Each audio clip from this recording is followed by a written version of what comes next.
하나님 말씀은 고린도전서 3장 1절부터 9절까지입니다. 같이 읽겠습니다. 형제들아, 내가 영에 속한 자들을 대함과 같이 너에게 말할 수 없어서 육신에 속한 자들 곧 그리스도 안에서 갓난아이들을 대함과 같이 하노라. 내가 너희를 젖으로 먹이고 밥으로 아니하였노니 이는 너희가 감당하지 못하였음이거니와 지금도 못하리라. 너희는 아직도 육신에 속한 자들이로다. 너희 가운데 시기와 분쟁이 있으니 어찌 육신에 속하여 사람을 따라 행함이 아니리요. 어떤 이는 말하되 나는 바울에게라 하고 다른 이는 나는 아볼로에게라 하니 너희가 육의 사람들이 아니리요. 그런즉 아볼로는 무엇이며 바울은 무엇이냐? 그들은 주께서 각각 주신 대로 너희를 하여금 믿게 한 사역자들이니라. 나는 심었고 아볼로는 물을 주었을 때 오직 하나님께서 자라나게 하셨나니 그런즉 심는 이나 물 주는 이는 아무것도 아니로되 오직 자라게 하시는 이는 하나님뿐이니라. 심는 이와 물 주는 이는 한 가지이나 각각 자기가 일한 대로 자기의 상을 받으리라. 우리는 하나님의 동역자들이요 너희는 하나님의 밭이요 하나님의 집이니라. 오늘 말씀을 가지고 교회는 하나님의 밭이요 하나님의 집이라는 제목으로 말씀을 상고하겠습니다. 우리는 고린도전서를 시작하면서 고린도 교회에 5가지 문제가 있었다는 것을 우리는 살펴봤습니다. 첫째는 분쟁이고, 두 번째 음행, 세 번째는 우상숭배, 네 번째는 이제 은사에 대한 오해, 다섯 번째 부활에 대한 오해. 이 5가지 문제로 고린도 교회는 굉장히 혼란했습니다. 이걸 단적으로 말하면요, 고린도 교회는 성도들이 지금 육에 속한 자, 갓난아이 같은 상태라는 것을 지금 말씀하고 있습니다.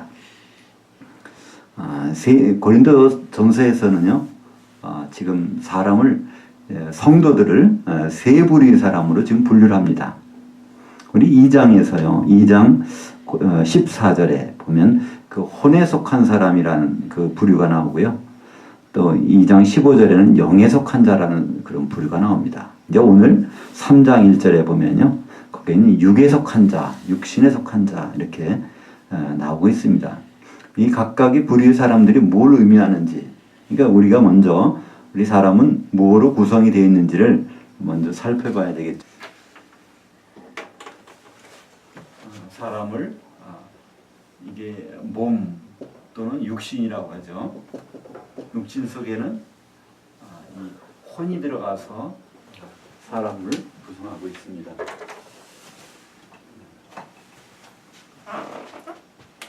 근데 이 혼 속에 하나님은 영을 집어넣어 주셨죠.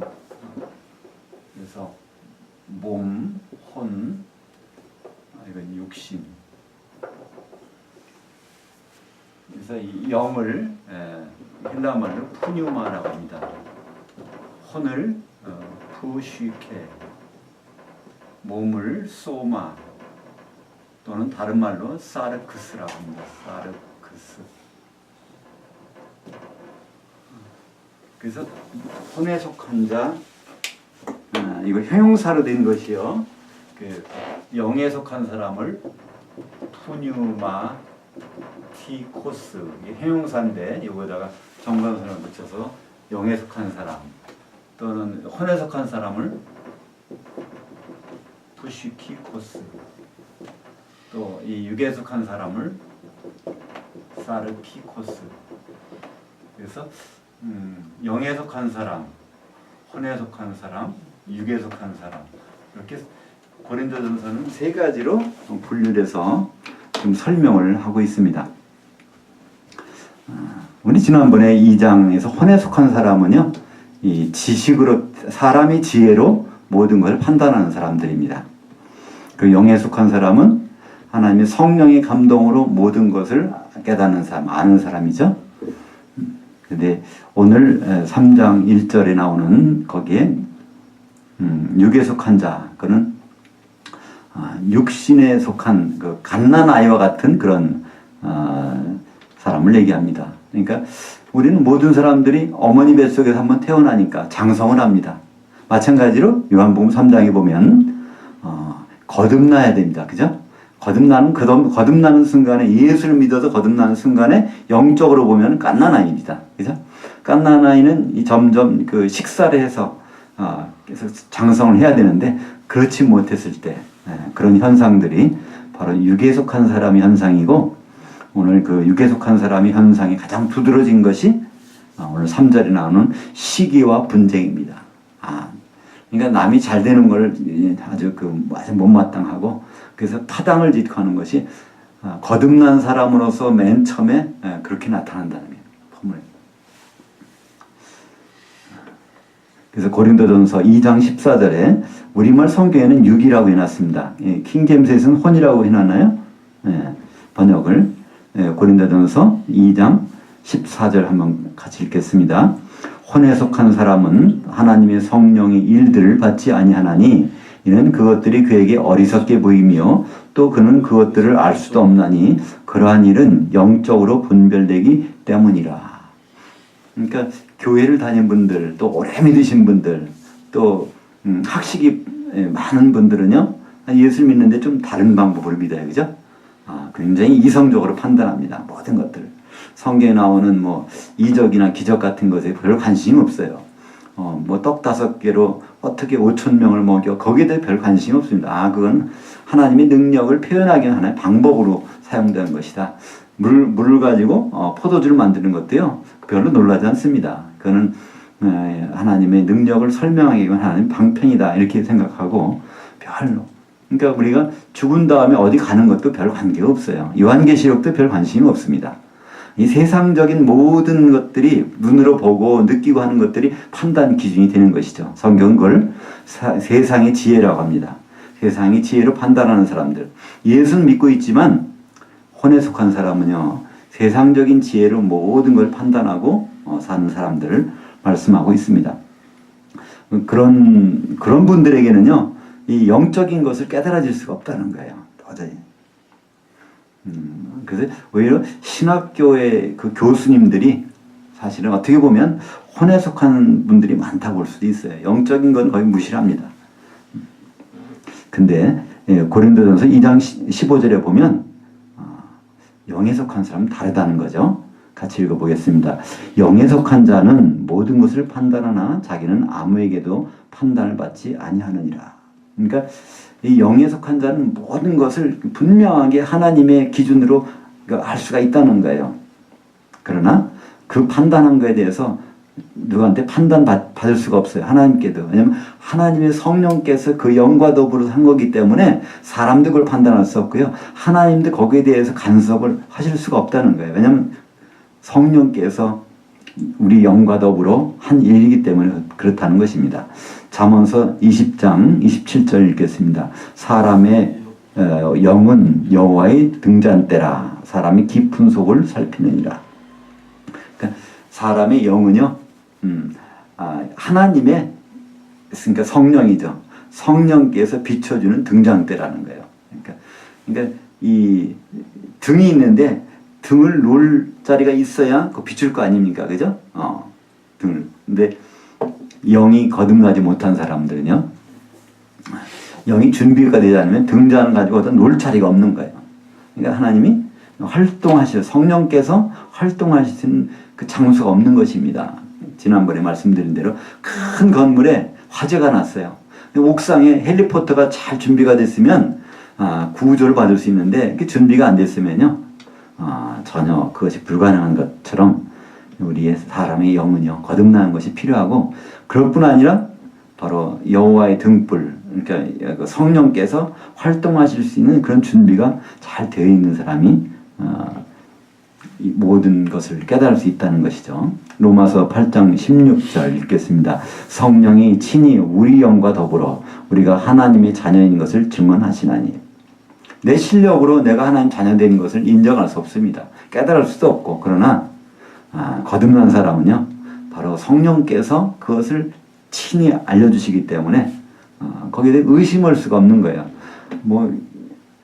논문을 써가지고 내가 거듭난 걸 증명한다, 그게 아니라요, 나는 잘 모르지만 거듭난 사람들은 성령께서 감동을 해주셔서 내가 하나님의 자녀인 것을 알 수 있게 확실하게 확증을 시켜주신다는 것입니다. 그래서 정말 성령 충만한 분들은요, 목에 칼이 들어와도 그걸 부인할 수가 없는 거예요. 근데 혼에 속한 사람들은 그것이 불가능합니다. 이치에 맞지 않기 때문에. 그렇죠? 근데 이제 오늘 육에 속한 사람들을 보니까 조금 부류가 다릅니다. 아직은 혼에 속한 사람은 오히려 좀 가능성이 많을 수도 있어요. 그죠?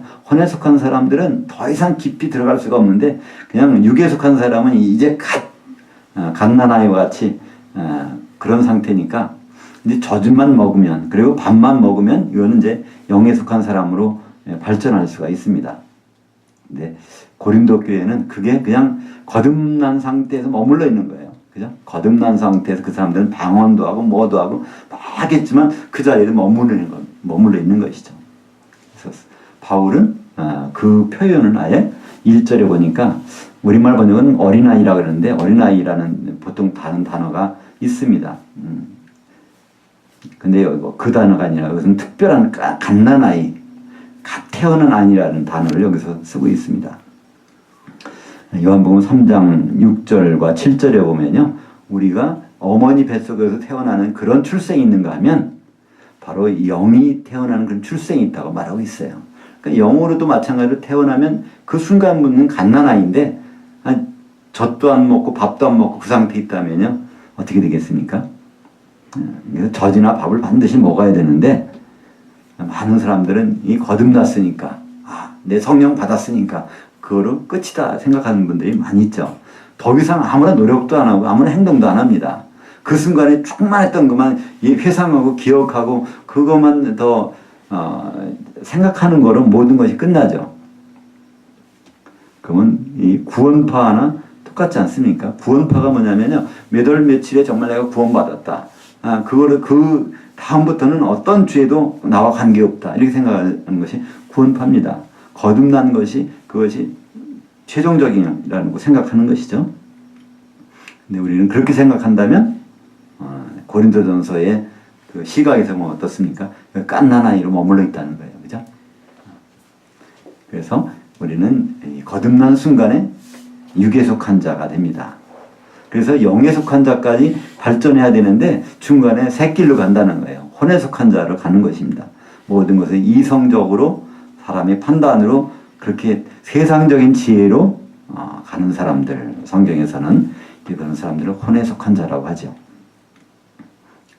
두말할 나위도 없이 하나님은 우리가 영에 속한 자로 되길 원하는 것입니다. 육에 속한 자에서 영에 속한 자로. 근데 오늘 3절에 보면 육에 속한 자의 두드러진 특징이 있어요. 그것이 바로 시기와 분쟁이라는 것입니다. 고린도 교회 맨 먼저 문제가 분쟁, 그 다음에 음행, 그 다음에 우상 숭배, 그 다음에 은사, 그 다음에 부활. 이 5가지 문제점이 이제 고린도전서에 다루고 있는 내용인데요. 이게 분쟁이 들어가는 거. 이게 육에 속한 사람이 첫째가 시기와 분쟁. 그러니까 두 가지는 결국 같은 관계가 있죠. 시기가 된다는 거. 그러다 보니까 파당이 짓는 겁니다. 분쟁이 생기는 것이죠. 왜 이걸 교회의 가장 큰 문제점으로 생각할까요? 그러니까 사실 교회라는 것은 그리스도의 몸이거든요. 그죠? 한 몸이 이게 나눠진다면요, 이건 몸으로 존재하기가 불가능한 것입니다. 그러니까 교회에서 가장 문제점이 되는 것은 이게 사실은 분쟁입니다. 그러면 한 몸으로서 출발해야 되는데 그게 안 되는 거예요. 거기부터 문제가 생기면 이 다른 부분들은 더 거론할 필요도 없을 정도로 심각한 문제가 벌어집니다. 거기에 이제 오늘 사도 바울은 그 고린도 교회가 나타나는 행태를 보여주고 있습니다. 그럼 바울이 거기 갔었죠. 또 아볼로가 갔었습니다. 그러니까 그 사람들이 가서 다들 나는 바울에 속한 사람이다. 나는 아볼로에 속한 사람이다. 이렇게 하는 것 자체가 육의 사람들이라는 것입니다. 영에 속한 사람이 아니라는 거예요. 영에 속한 사람은 하나님의 자녀고 하나님의 뜻대로 가야 되는데 사람의 뜻대로 지금 따라다니고 있다는 거는요. 그거는 육에 속한 사람이라는 것입니다. 여기서 설명을 합니다. 도대체 바울과 아볼로는 누군지. 여기는 바로 사역자들이라 하는데요. 이 단어가 디아코노스라는 단어입니다. 그러니까 바울도 아볼로도 사실은 그들이 사도라고 불림을 받고 목사님이라고 불림을 받았고 장로님, 감독이라고 불림을 받았지만 그들은 구체적으로 집사라는 거예요. 집사라는 그 단어 뜻이 무엇입니까? 디아코노스. 디아코노스. 디아라는 것은 가로지른다는 뜻이죠. 가로지르다. 코노스라는 것은 먼지라는 뜻입니다. 먼지 사이를 가로지르는 사람. 그러니까 원래 이제 우리말로 표현하면 부엌대기라는 그런 뜻이라는 것 같아요. 성도들이 이제 예배 끝나고 나서 그들이 식사를 할 때 미리 가서 다 부엌에서 불 떼 가지고 재먼지 속에서 그 식사를 준비하는 사람. 그런 뜻에서 나온 것이 디아코노스입니다. 그러니까 바울이나 아볼로나 그 사람들은요, 바로 그렇게 하나님이 세워주셨다는 것입니다. 에베소서 4장 11절에 보면 거기에 이게 성도들의 도우미들이 소개됩니다. 같이 읽어볼까요? 에베소서 4장 11절 그가 어떤 사람은 사도로 어떤 사람은 선지자로 어떤 사람은 복음 전도자로 어떤 사람은 목사 곧 교사로 삼으셨으니 이는 성도들을 온전하게 하여 이 온전하게 한다는 것은 찢어진 그물을 다 기워준다는 뜻입니다. 집사의 일을 하게 하며 그리스도의 몸을 세우려 하심이라. 그래서 이 사도, 선지자, 복음전도자, 목사, 곧 교사가 이 성도들이 할 수 있는 일을 잘 할 수 있도록 이 도와주는 사람들. 그러니까 우리 쉬운 말로 하면 도움이란 뜻입니다.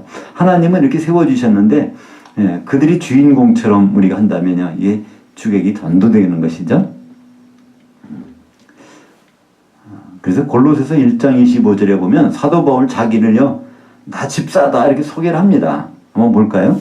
내가 교회에 집사된 것은 하나님이 너희를 위하여 내게 주신 직분을 따라 하나님의 그 말씀을 이루려 함이니라. 그래서 지금 골로새서에서요 계속 교회에 대해서 말합니다. 교회의 머리 대신 예수님에 대해서 말씀하고 있어요. 그러면서 사도 바울은 얘기합니다. 내가 교회의 집사가 된 것이 이유가 있다는 거예요. 그게 뭐냐면 하나님이 그 말씀을 이루려 한다는 거예요. 하나님이 교회에 대해서 하신 말씀을 이루기 위해서 난 교회의 집사가 됐다는 겁니다. 그럼 도대체 하나님이 교회에 대해서 하신 그 말씀이 무엇일까요? 그 약속의 말씀이 우리는 잘 알 수 있지 않습니까? 창세기 2장 24절 읽겠습니다. 그러므로 남자가 부모를 떠나 그의 아내와 합하여 둘이 한 몸을 이루도록 하리라. 그러니까 예수 그리스도 통하여 바로 그 아내와 합하여 한 몸이 되도록 하는 것, 그 하나님의 그 말씀을 이루기 위해서 나는 교회의 집사가 됐다는 것을 사도 바울은 여기서 고백을 합니다. 그러니까 이제 고린도 교회 성도들이 생각하고 있던 관점과 사도 바울이 지금 여기서 고린도전서에서 말씀하는 이 관점이 얼마나 틀린가를 우리는 볼 수가 있죠. 그들은 아볼로를 우러러 봅니다. 그죠? 바울도 우러러 보는 거예요. 아주 파단까지 갈려진 것입니다. 그 대표를 다 세우는 거예요. 그러나 그들은 대표가 아니라 도우미들이라는 거죠. 그죠? 그래서 결국은 뭘 위해서요? 하나님의 그 말씀을 이루기 위해서. 예수 그리스도의 몸이 이루어져야 바로 예수 그리스도께서 한 몸이 되도록 오실 수 있으니까 이렇게 말씀하고 있습니다. 그래서 사실은 바울과 아볼로를요, 이게 물 주는 사람, 심는 사람, 물 주는 사람, 그 주인 하나님 기대하시는 건 뭘까요? 그 밭에서 이 나무가 잘 자라는 것입니다. 그죠? 나무가 잘 자라는 것인데 나무를 심는 사람도 필요하고 물 주는 사람도 필요합니다. 그러나 가장 중요한 것은 하나님은 뭘 기대하실까요? 그 나무를 기대하시고요. 그 나무에서 뭐가 열리기를요? 열매가 있기를 기대하시는 것이죠. 그래서 열매가 열린다면 심은 사람하고 물 주는 사람, 하나님이 분명히 거기에 대한 보상을 주실 것입니다. 그래서 바울은 아볼로는 바로 그 일을 하고 있는 사람들이라는 것이죠. 그러면 주인공은 누굴까요? 이 일의 주체는 밭에 지금 심겨져 있는 나무, 그죠? 그것이 바로 하나님이 바라보시는 주인공이죠. 그래서 이런 모든 일이 이루어지면 주님이 오실 텐데, 주님이 재림하시면요, 그 한 일에 대해서 상급을 주시겠다는 거예요. 고린도후서 5장 10절, 이는 우리가 다 반드시 그리스도의 심판대 앞에 나타나게 되어 각각 선악간에 그 몸으로 행한 것을 따라 받으려 함이라. 그러니까 그 몸, 그리스도의 몸으로, 그리스도의 몸을 통해서 교회에서 어떤 역할을, 어떤 지체 역할을 어떻게 감당했는지, 거기에 대해서 하나님 그리스도의 심판대 앞에 서서 받는다는 겁니다. 그러니까 이 그리스도의 심판대라는 것은요, 백보자 심판대하고는 차이가 있죠. 그리스도의 심판대는 재림하실 때 공중에서 벌려지는 것이고요, 백보자 심판대는요, 1000년이 지난 다음에, 물론 장소는 공중이겠죠. 성경에서는 이 1000년한거 끝난 다음에 내려온다는 기록이 없습니다. 그 자리에서 바로 이제 백보자 심판이 벌려지는 거죠. 오늘 이제 9절에 오늘 말씀이 결론이 있습니다. 우리는 하나님의 동역자들이요, 너희는 하나님의 밭이요 하나님의 집이니라. 이 동역자라는 개념은요, 쉰 에르고스라는 뜻인데요. 에르그 하면 물리학에서 그 배우죠. 에르그, 줄, 에르그, 이게 다 일이라는 단어거든요. 에르고. 그러니까 에르고인데 거기 쉰이 붙으면요, 영어로 하면 SYM이 붙는 겁니다. 붙으면은 같은 의도에 종사한다는 뜻이에요. 하나님이 지금 어떤 의도가 있을까요? 예수 그리스도의 아내를 준비하는 하나님의 그 의도가 있어요. 그 에르고스에 같이 동참하는 그런 사람으로 아볼로와 바울을 세워놨다는 것입니다. 그것이 바로 사도죠. 그래서 이 교회는 어디에요? 사도들의 터 위에 세워진 것이 바로 교회입니다. 바로 그들이 노력하고 물 주고 심고 하는 그것이 위에 세워져 있는 성도들이 바로 교회라는 것이죠. 그래서 이 교회, 너희는 고린도 교회를 얘기하는 것이죠. 하나님의 밭이요 하나님의 집이니라. 하나님은 밭에서 기대하는 것이 있습니다. 밭에서 생명이 자라는 거죠. 그죠? 하나님은 집에서 기대하는 것이 있어요. 집이 건축되는 걸 기대합니다. 그죠? 이 준공이 그래야 거기 입주가 가능하거든요.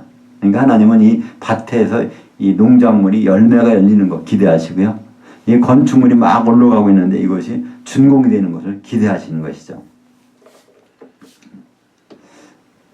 우리가 이제 찬송가를 지금 이제 찬양 예배 때 특별히 선정해서 많이 찬양을 합니다.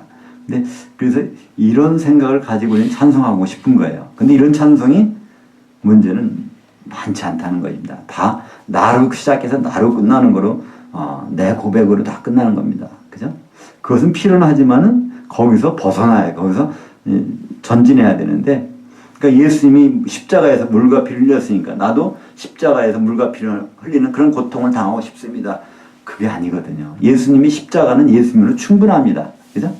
예수님이 십자가의 피를 통해서 하나님이 피로 사신 것은 교회거든요. 그럼 예수님이 십자가의 피를 흘리셨다면 우리는 이 교회가 어떻게 정말 하나님이 원하시는 교회로 나가게 될 것인가.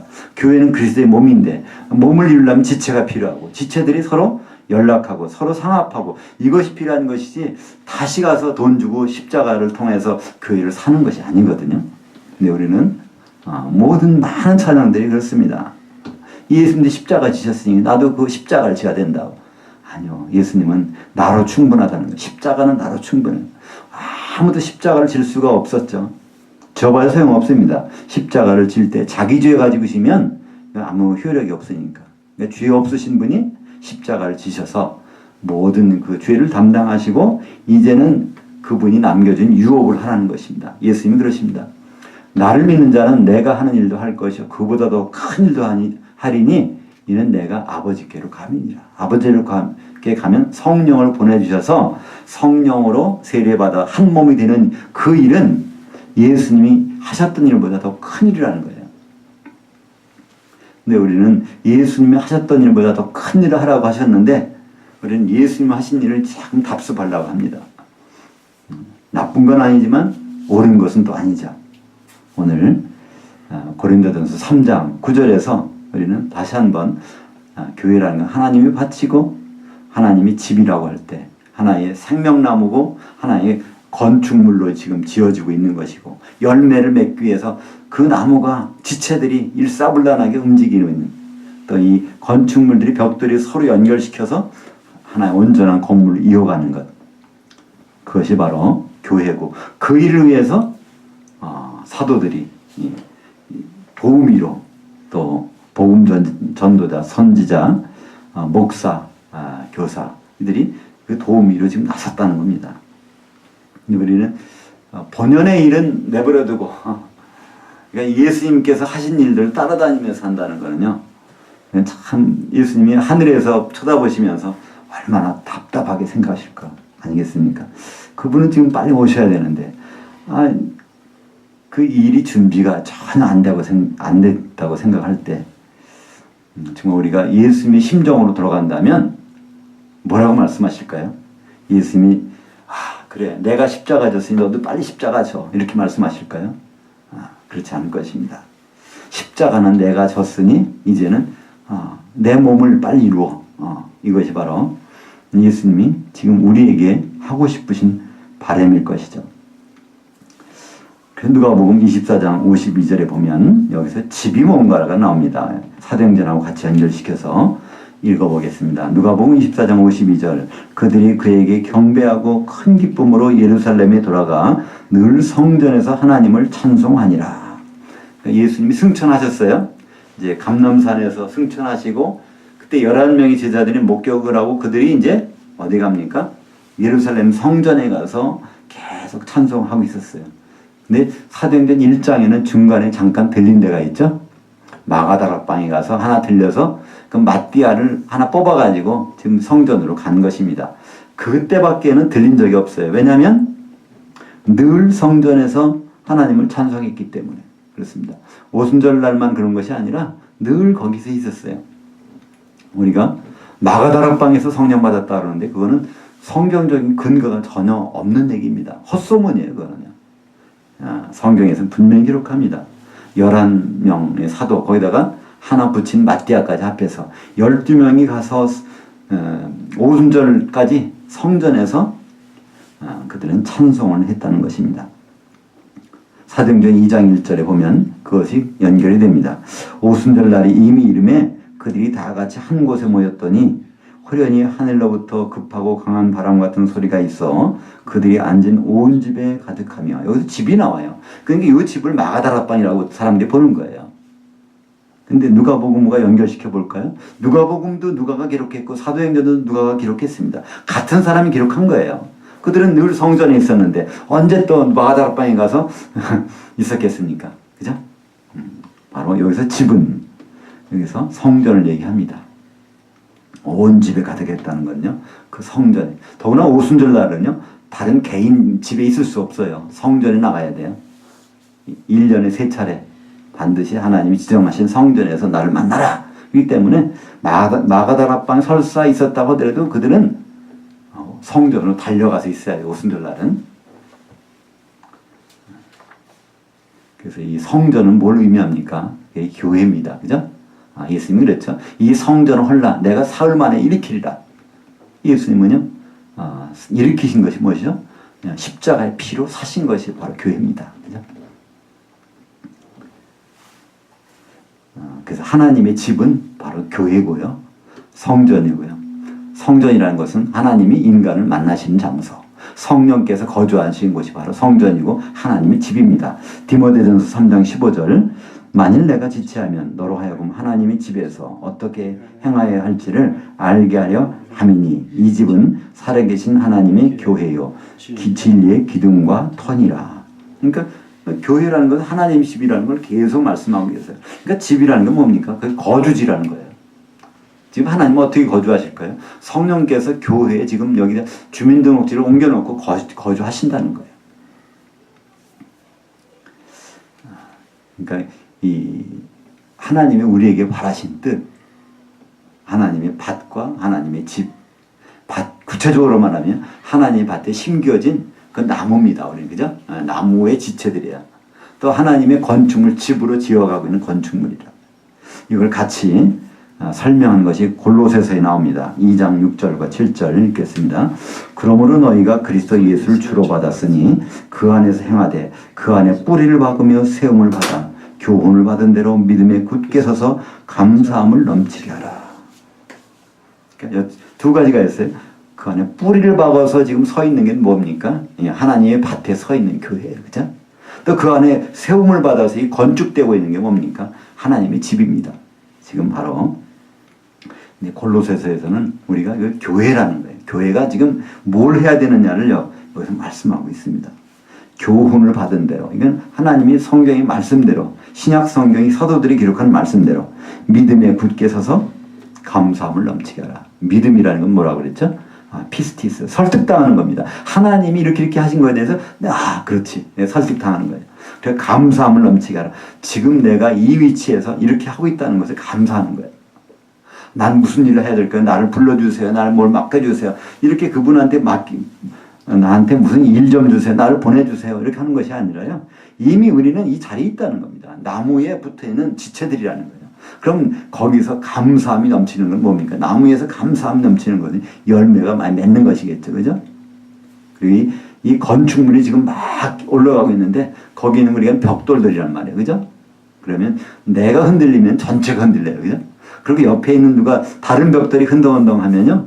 그럼 나도 흔들릴 수 있어요. 그러다 보니까 우리는 항상 너가 아니라 우리를 생각할 수밖에 없는 것입니다. 지금 고린도 교회는 우리라는 거 없는 거예요. 그들은 너는 바울파, 나는 아볼로파다. 다 이렇게 너로 갈라져 있다는 거예요. 그것을 성경에서 뭐라고 합니까? 갓난아기라고 합니다. 육에 속한 자, 거듭났지만 아직은 젖이나 밥을 먹지 않은 사람들. 그러니까 성경 말씀을 읽으면 읽을수록 거듭난 사람들은요 연합하게 돼 있어요. 서로 사랑하게 돼 있단 말이죠. 왜냐하면 우리는 그분의 밭에서 심겨진 나무고요. 우리는 그분의 건축물로 지금 올라가고 있으니까 나를 생각해서 아무것도 이루어질 수 있는 것이 아무것도 없는 거예요. 목표가 없어지는 거예요. 나에서는.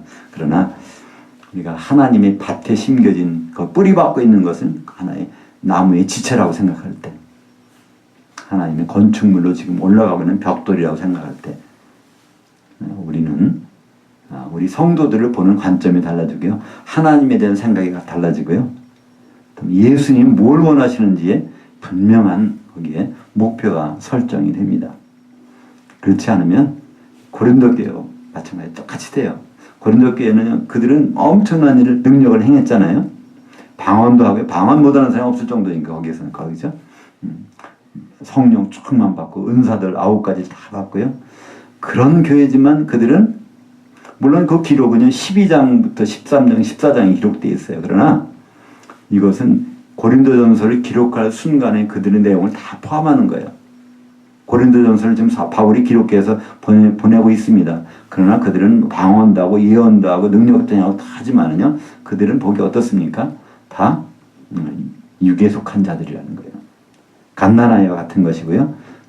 그들에게 시기와 분쟁이 있다는 것입니다. 절대로 남과 합해지려고 않는다는 거예요. 오늘 말씀을 맺습니다. 이제 교회는 하나님의 밭이고 하나님의 집입니다. 하나님께 기대하시는 것이 있다는 거예요. 우리를 밭으로 보시고 여기서 기도하는 그 농작물에서 나오는 열매 기대하신다는 것입니다. 우리 지금 이게 올라가는 건축물로 보시고 언제 입주할까? 입주 날짜를 기다리시는 분이 바로 하나님이시라는 것입니다. 우리가 하나님의 기대치, 하나님의 소망, 하나님의 기다림, 그것을 다시 한번 생각할 때 우리는 감사하는 거죠. 광야에 그 많은 그 조각목들이 있었어요. 지금 말하면 아카시아 나무가요. 성지순례를 가보면요, 거기에 광야에, 그러니까 애굽에서 이스라엘을 넘어올 때, 그 시나이 반도를 넘어올 때 그 광야에 아카시아 나무들이 삐쭉삐쭉 많이 서 있어요. 근데 그 중에서 어떤 것은 잘려집니다. 그죠? 잘려져서 그때는 아플 거예요. 가지가 만약에 어떤 그 생각이 있다면. 근데 그게 잘라지더니 갑자기 이건 대패질하고 톱질하고 해서 조각을 만드는 거예요. 그 다음에 그것들을 딱 맞춰놓은 다음에 널빤지로 이렇게 만드는 다음에 거기다가 금을 입혀서 만들어 놓고 거기에 하나님이 나타나시는 거예요. 여기 바로 성소고 성막 안에 있는 성소와 지성소입니다. 그죠? 그냥 광야에서 있는 그런 것이 아니라 거기서 선택돼서 톱질과 대패질을 해서 이게 맞춰져서 지금 세워지고 있는 그런 하나님의 건축물입니다. 우리가 선택받았다는 걸 생각할 때 그게 얼마나 감사한지 선택받은 것을 다시 한번 기억하고 감사하시는 저와 여러분 됐으면 좋겠습니다. 기도하겠습니다. 하나님 아버지 은혜를 감사합니다. 우리가 고린도전서를 다시 한번 상고하면서 고린도 교회의 모든 성도들이 다 거듭났지만 그들은 육에 속한 자라고 하셨습니다. 그들에게는 시기와 분쟁이 있었고 젖만 먹고 아직 밥을 먹지 못하는 그런 상태에 있는 고린도 교회 성도들을 봅니다. 혹시 이 모습이 우리의 모습이 아닐는지요. 다시 한번 우리가 말씀의 밥을 잘 먹고 정말 장성하여 영에 속한 자가 됨으로 말미암아 하나님의 성령께서 우리 영과 마음대로 활동할 수 있도록 은혜를 베풀어 주시옵소서. 예수님의 이름으로 기도하옵나이다.